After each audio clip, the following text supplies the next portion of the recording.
Hello guys, तो आज की वीडियो में हम देखने वाले हैं कि यूज़र एप्लाइड फंक्शन जैसे कोई है तो हमें वो यूज़र के द्वारा डिफाइंड फंक्शन अपने डेटा फ्रेम पर कैसे लगाना है। बात समझ में आई?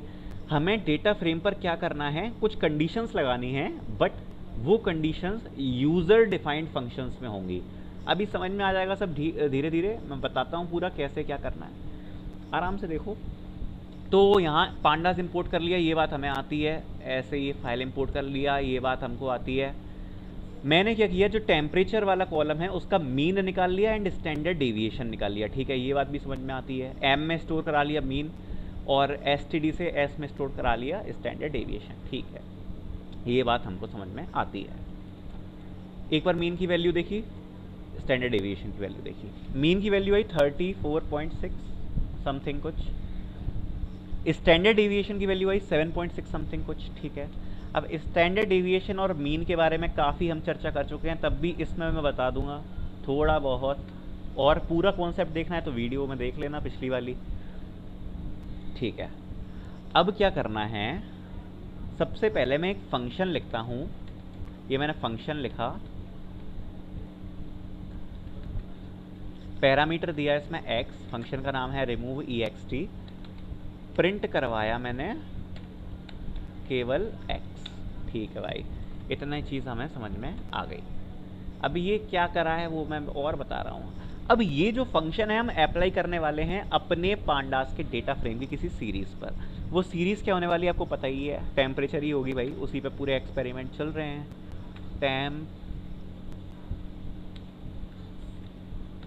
टेम्परेचर।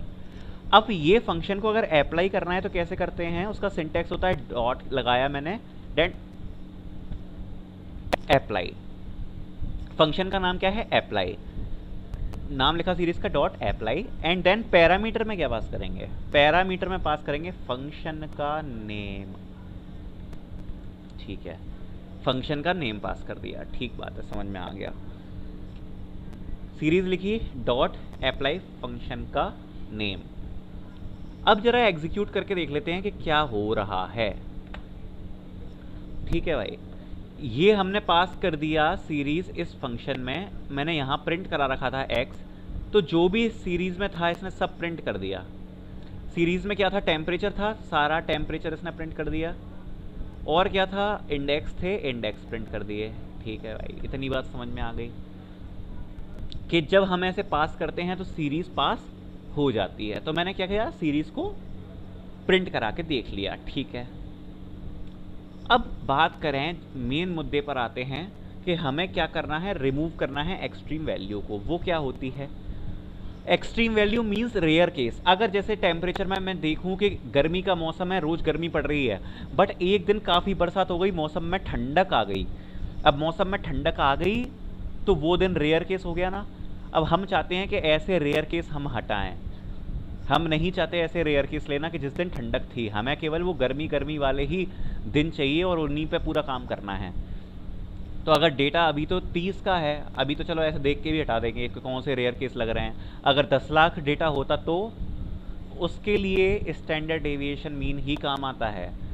इसका कॉन्सेप्ट मैं पूरा बता भी चुका हूँ कि स्टैंडर्ड डेविएशन क्या होता है। ये बताता है हमारे डेटा का स्प्रेड, कि हमारे डेटा का फैलाव कितना है। उससे हम रिमूव कैसे करेंगे वो मैं आपको बताता हूँ। अब मैंने क्या देखा, यहाँ पर हमारा टेम्परेचर है x, x की वैल्यू अगर बड़ी है या इक्वल है m माइनस एस से, एंड x की वैल्यू अगर लेस देन है या इक्वल है m प्लस एस के। ये मैंने कंडीशन लगा दी इफ में, तो रिटर्न करा दो ट्रू, एल्स रिटर्न करा दिया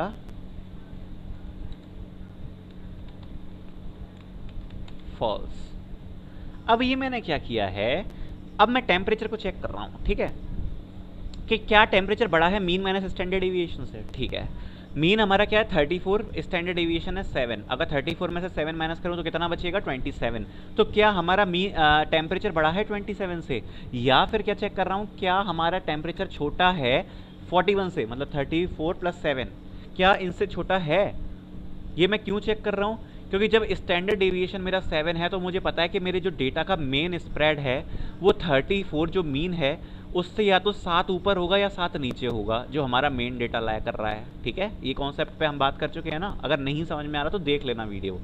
ठीक है, तो ये बात हमें समझ में आती है। तो मैंने क्या कंडीशन लगाई, अगर ये बड़ा है मीन माइनस स्टैंडर्ड डेविएशन से तो ट्रू कर दो, अगर छोटा है मीन प्लस स्टैंडर्ड डेविएशन से तो फॉल्स कर दो, तो वो भी ट्रू कर दो, अदरवाइज फॉल्स कर दो। ठीक है, ये कंडीशन हम कैसे अप्लाई करेंगे? अपने डेटा फ्रेम पे अप्लाई करेंगे। ठीक बात है भाई, समझ में आती है मुझे ये बात। इसको एग्जीक्यूट कर लिया। अब देखो मैंने क्या किया, हमारे डेटा फ्रेम में मैं एक कंडीशन अप्लाई कर चुका हूं, जो मैंने पिछली वीडियो में बताया था कैसे अप्लाई करते हैं। और वो मैं कंडीशन अप्लाई कैसे कर रहा हूं, डेटा फ्रेम के अंदर मैंने लिखा कि अगर डेटा फ्रेम डॉट टेम्परेचर, मतलब डेटा फ्रेम में जो टेम्परेचर है उस पर अप्लाई कर दो ये वाला फंक्शन। तो ये हर रो चेक कर रहा है, अगर हर रो में जो भी टेम्परेचर है वो अगर मीन माइनस स्टैंडर्ड डेविएशन से बड़ा है या मीन प्लस स्टैंडर्ड डेविएशन से छोटा है तो क्या रिटर्न कर देगा? ट्रू। और अगर यहाँ पर ट्रू रिटर्न हो गया तो ये उस पूरी वाली रो को प्रिंट कर देगा, क्योंकि हम ये डेटा फ्रेम के अंदर कंडीशन लगा रहे हैं। अदरवाइज फॉल्स रिटर्न कर देगा। तो एग्जीक्यूट कर लेते हैं। इसने हमको डेटा फ्रेम रिटर्न करके दिया जिसमें टेम्परेचर जो होगा वो 27 से बड़ा होगा और 41 से कम होगा, जहां हमारा मेन डेटा लाई कर रहा था।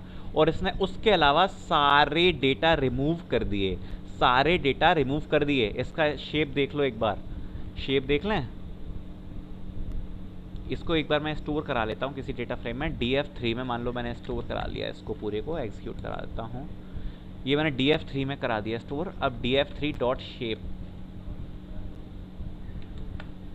तो 18 रोज बची, 31 रोज थी, उसमें से हमने 13 रोज रिमूव कर दी। इसको यूज करके 18 रोज बची। कैसे रिमूव करी वो आपको समझ में आ गया ना। यूजर डिफाइंड फंक्शन लिखा, उसको अप्लाई करा अपने डेटा फ्रेम पे। लगी ये वीडियो इंपॉर्टेंट कि नहीं? अब आ रहा है, थोड़ा सा लेवल उठ रहा है ना ऊपर। ये यहाँ से इंपोर्ट किया, यहाँ से मीन स्टैंडर्ड डेविएशन लगाया, उसका मैंने कॉन्सेप्ट बस यूज किया, ट्रू फॉल्स रिटर्न कराया एंड अप्लाई कर दी कंडीशन अपने डेटा फ्रेम पर। तो इसने रिमूव करके डेटा फ्रेम दे दिया। आई होप ये वीडियो पसंद आई होगी। Thanks for watching. आगे भी बने रहना, काफ़ी डेप्थ में जाने वाले हैं, मज़ा आएगा।